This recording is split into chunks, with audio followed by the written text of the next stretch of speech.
Some years ago, I had made a video that got quite a few views called Blumenbach racial categories. And those categories were made in a university in Germany a couple of centuries ago by Johann Friedrich Blumenbach. It's important for me to note that when Blumenbach made these racial observations, he wasn't merely making these observations from a racist point of view. Rather, he was trying to come up with an explanation of the human world. And people misuse Blumenbach for their own advantage to say that these races could be used for what we now know as social Darwinism and scientific racism. So, at the time, he classified people into the 5 classifications: Caucasian, or the white race; Mongolian, the yellow race; Malayan, brown race; Ethiopian, black race; the American, red race. These are not terms I subscribe to, of course. They are just the terms he used that later came back to have derogatory meanings, which reverberate to this day. And since I'm doing a series on Black and Asian relations, you may see a little overlap in this. It's important to do the 5 racial categories to understand why a lot of the misunderstandings are still happening to the present day.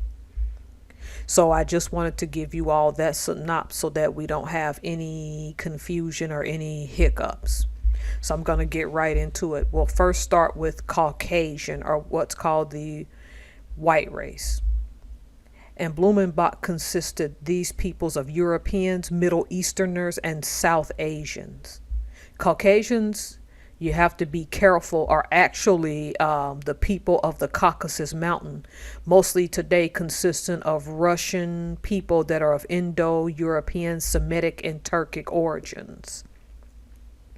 The 10 ethnic groups of Caucasians consist of the following groups. That is the Chechens, the Circassians, which you know the Circassian Guard being in the Kingdom of Jordan. They call their guards the Circassian Guard.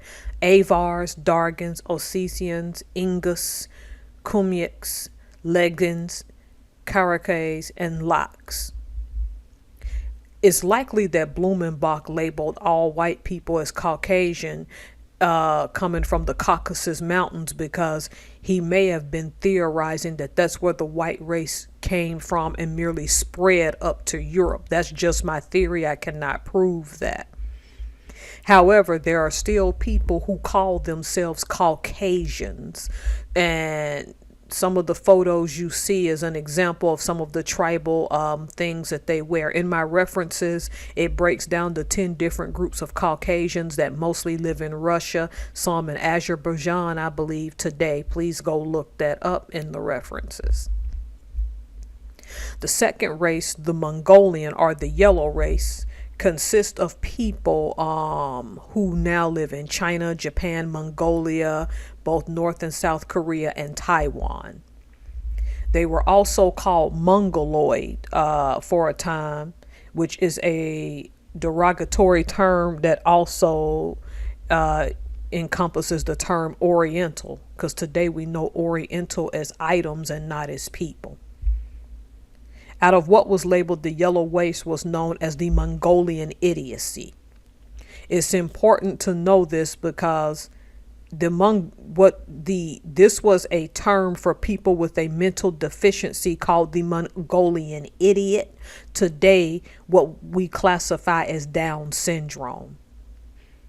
The likely reason that the term Mongolian came to be is because of Genghis Khan's legacy, because it said that I think 1/5 of the world's population, it could be more than that, y'all can correct me, can still trace their lineage to Genghis Khan. That was how powerful he was. And by this time in history, of course, people who consist of Mongolian are no longer as powerful as they were in Genghis Khan's time. And that's where the yellow race stems. The third one is the Malayan, the brown race. This consists of Southeast Asians and Pacific Islanders, what we now call Austronesian peoples. That's Vietnam, Cambodia, Thailand, Myanmar, Laos, New Zealand, which are the Maori, and all of the Micronesian, Polynesian peoples of what we also call today the Pacific Rim of Oceania. They are linguistically linked to Madagascar, Polynesia, and Southeast Asia. The use of the Malay race in the United States from a racist term often comes from the anti-miscegenation laws. I can't say that miscegenation. I can't say that word, so my bad. It was widely used when a large number of Filipinos were coming into the country because they did not want a lot of mixed race marriages between Filipinos and white Americans, if that makes sense. Number 4 are what we call the Ethiopian or the black race, later called Negroid and viewed as the lowest in the human species, consist of all peoples of African descent. Also consist of people known as Negritos from isolated parts of Southeast Asia, and Blumenbach classified people of North Africa as Caucasian. Now see, this is a debate that still goes on to this day because most people, not most people, but some people would say North Africa is really the Middle East, while others will say because North Africa is on the African continent, it is Africa. Though Blumenbach was making a natural observation and was said to oppose slavery and be anti-racist, his classification was later used to assert that people of African descent were inferior people. Also, it's important to note that throughout history, there's been that curse, that Hamitic curse of the Hamite people who saw Noah's nakedness going back to the book of Genesis. And that's been associated with all black people, meaning that we inherently have a curse. And because of that curse, your blackness will naturally make you inferior. My theory of why Blumenbach used Ethiopia may offend some, but if you go look at the history of slavery, the Ethiopians were one of the few countries on the African continent that was not easily to conquer for slavery. What I mean is, if you do a genetic makeup of people called African Americans today, you won't find a lot of Ethiopian blood. And I'm hoping anybody who's Ethiopian that's watching can tell me why. But I think it's highly likely that Blumenbach was consciously aware that the Ethiopians were not a conquered people. And it can be said because that's a very mountainous country and people could go atop mountains that the Europeans probably weren't used to climbing. But I don't want to be ignorant. I'd love somebody that's Ethiopian to explain why they believe that they were not conquered.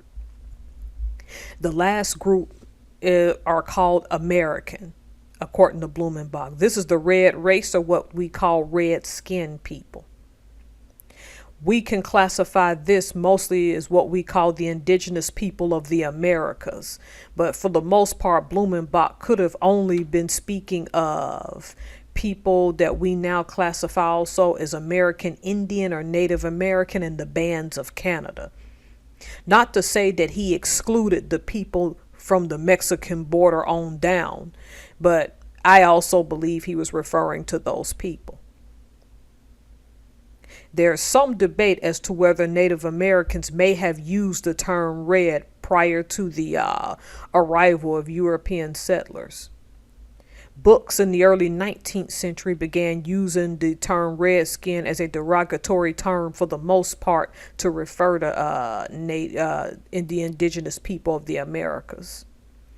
The term redskin may have been used in conjunction with scalping in the 19th century. The degradation of Native Americans has a lot to do with their land and loss of resources from the time European settlers realized the vastness of what we now call the United States, named after Italian mapmaker Amerigo Vespucci. It didn't help Native Americans either that most of the 20th century Westerners had negative depictions of them as people. All right, that's my breakdown of the races, and the reason I gave the 5 breakdowns is it's important to note that these breakdowns are the very reason that we're having these issues now.